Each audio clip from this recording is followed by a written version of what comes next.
इकाई 3 सच्चा हीरा कहानी।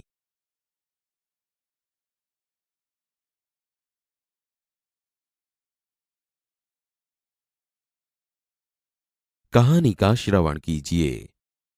सूर्य अस्त हो रहा था।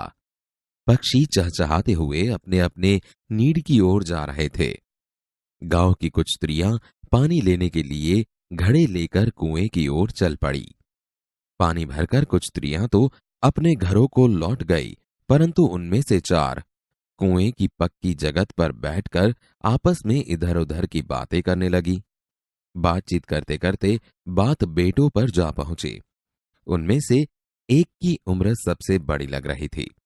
वह कहने लगी, भगवान सबको मेरे बेटे जैसा बेटा दे। मेरा बेटा लाखों में एक है। उसका कंठ बहुत मधुर है। वह बहुत अच्छा गाता है। उसके गीत को सुनकर कोयल और मैना भी चुप हो जाती है। लोग बड़े चाव से उसका गीत सुनते हैं। उसकी बात सुनकर दूसरी स्त्री का मन हुआ कि वह भी अपने बेटे की प्रशंसा करे। उसने पहली स्त्री से कहा, मेरे बेटे की बराबरी कोई नहीं कर सकता। वह बहुत ही शक्तिशाली और बहादुर है। वह बड़े बड़े बहादुरों को भी पछाड़ देता है। वह आधुनिक युग का भीम है। यह सब सुनकर तीसरी औरत भला कैसे चुप रहती। वह बोल उठी, मेरा बेटा साक्षात बृहस्पति का अवतार है। वह जो कुछ पढ़ता है एकदम याद कर लेता है। ऐसा लगता है मानो उसके कंठ में सरस्वती का निवास हो। तीनों औरतों की बातें सुनकर चौथी स्त्री चुपचाप बैठी रही। उसने अपने बेटे के बारे में कुछ न कहा। पहली ने उसे टोकते हुए कहा, क्यों बहन, तुम क्यों चुप हो? तुम भी तो अपने बेटे के बारे में कुछ बताओ। चौथी स्त्री ने बड़े ही सहज भाव से कहा, मैं अपने बेटे की क्या प्रशंसा करूं? वह न तो गंधर्व सा गायक है, न भीम सा बलवान और न ही बृहस्पति सा बुद्धिमान। कुछ समय बाद जब वे सब घड़े सिर पर रखकर लौटने लगी, तब किसी गीत का मधुर स्वर सुनाई पड़ा। सुनकर पहली स्त्री बोली, सुनो, मेरा हीरा गा रहा है। तुम लोगों ने सुना? उसका कंठ कितना मधुर है। वह लड़का गीत गाता हुआ उसी रास्ते से निकल गया। उसने अपनी मां की ओर कोई ध्यान नहीं दिया। इतने में दूसरी स्त्री का बेटा उधर से आता दिखाई दिया। दूसरी स्त्री उसे देखकर गर्व से बोली, देखो, वह मेरा लाडला बेटा आ रहा है। शक्ति और सामर्थ्य में इसकी बराबरी कौन कर सकता है? वह यह कह रही थी कि उसका बेटा भी उसकी ओर ध्यान दिए बिना ही निकल गया। वे कुछ आगे बढ़ी तो एकाएक तीसरी स्त्री का बेटा उधर से संस्कृत के श्लोकों का पाठ करता हुआ निकला। उसके उच्चारण से ऐसा लग रहा था मानो उसके कंठ में साक्षात सरस्वती विराजमान हो। तीसरी स्त्री ने गदगद स्वर में कहा, देखो, यही है मेरी गोद का हीरा। इसे कौन बृहस्पति का अवतार नहीं कहेगा। परंतु उसका बेटा भी मां की ओर देखे बिना आगे बढ़ गया।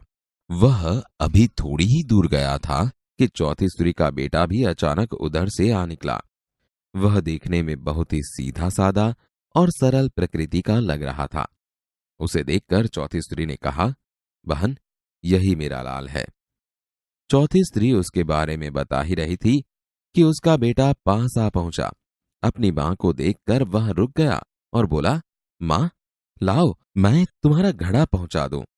मना करने पर भी उसने मां के सिर से पानी भरा घड़ा उतारकर अपने सिर पर रखा और घर की ओर चल पड़ा। तीनों औरतें बड़े ही आश्चर्य से चौथी स्त्री के बेटे को देखती रहीं। एक वृद्ध महिला जो बहुत देर से इन औरतों के पीछे चलती हुई इनकी बातें सुन रही थी, पास आकर बोली, देखती क्या हो, यही सच्चा हीरा है।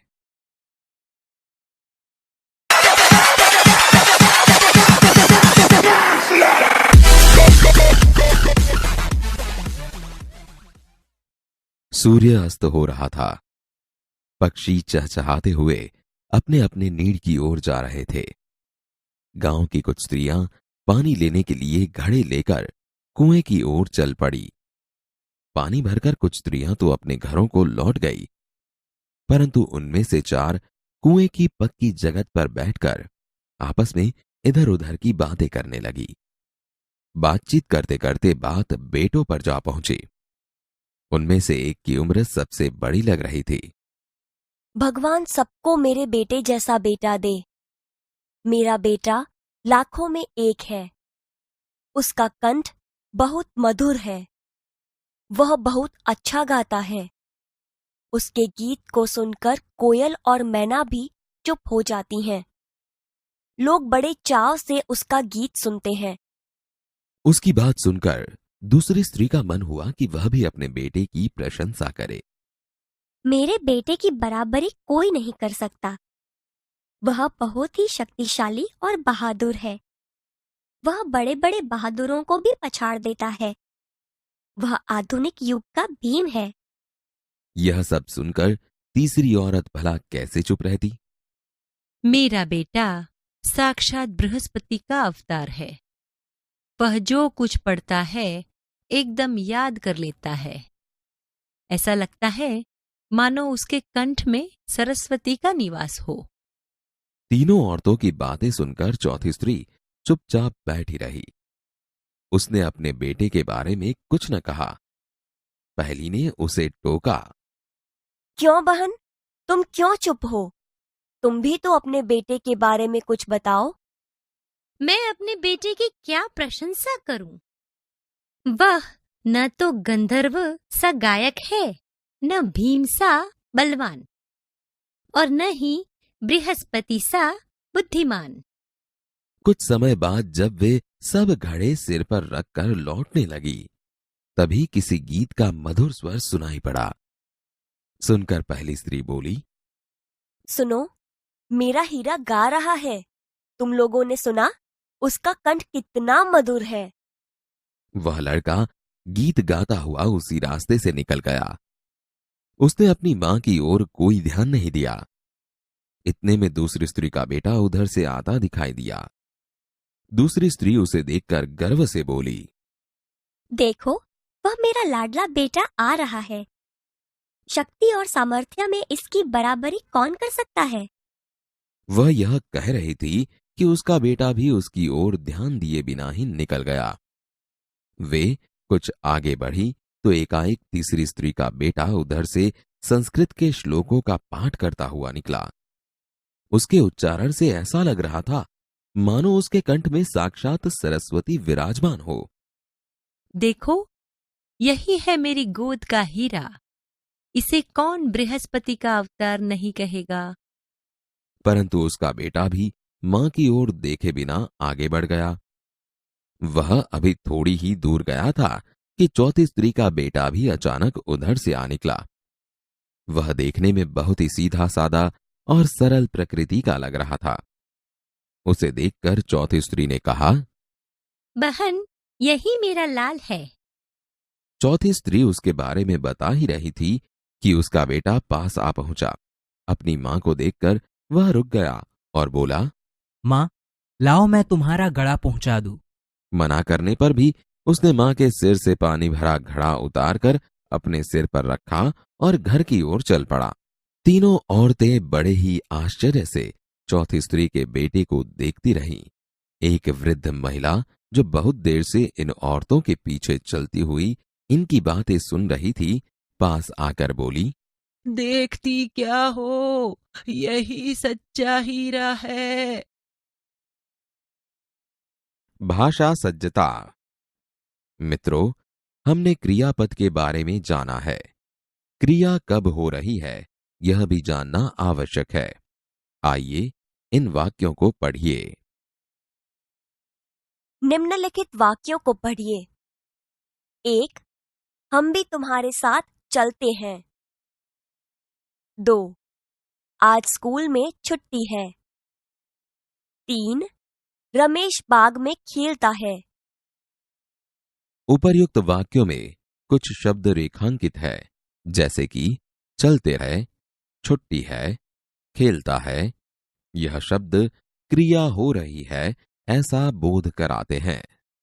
क्रिया, क्रिया के जिस रूप से क्रिया होती है या क्रिया हो रही हो ऐसा बोध होता हो, उसे वर्तमान काल कहते हैं।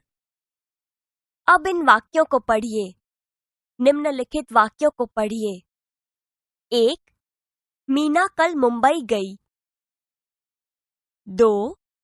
हेमंत ने पत्र लिखा। 3. मां ने दिया जलाया। 4. गीता ने पानी पिया। इन वाक्यों में रेखांकित शब्द ध्यान से देखिए। गई, लिखा, जलाया, पिया क्रिया पूरी होने का बोध कराते हैं। क्रिया के जिस रूप से क्रिया हो गई है, ऐसा बोध होता हो, उसे भूतकाल कहते हैं। बाल दोस्तों, अब इन वाक्यों को ध्यान से पढ़िएगा। निम्नलिखित वाक्यों को पढ़िए। 1. अब्दुल कल आएगा। 2. लड़के शाम को खेलेंगे। 3. मीना गुड़िया खरीदेगी। 4. डाकिया डाक लाएगा। यहां आप समझ सकते हैं कि आएगा, खेलेंगे, खरीदेगी, लाएगा शब्दों से क्रिया हुई नहीं, परंतु होने वाली है, ऐसा बोध होता है। क्रिया के जिस रूप से क्रिया होने वाली हो, ऐसा बोध होता हो, उसे भविष्यकाल कहते हैं। क्रिया के जिस रूप से क्रिया के समय उसकी पूर्णता या अपूर्णता का बोध होता हो, उसे काल कहते हैं। काल के प्रमुख 3 भेद हैं। 1. वर्तमान काल। 2. भूतकाल। 3. भविष्यकाल।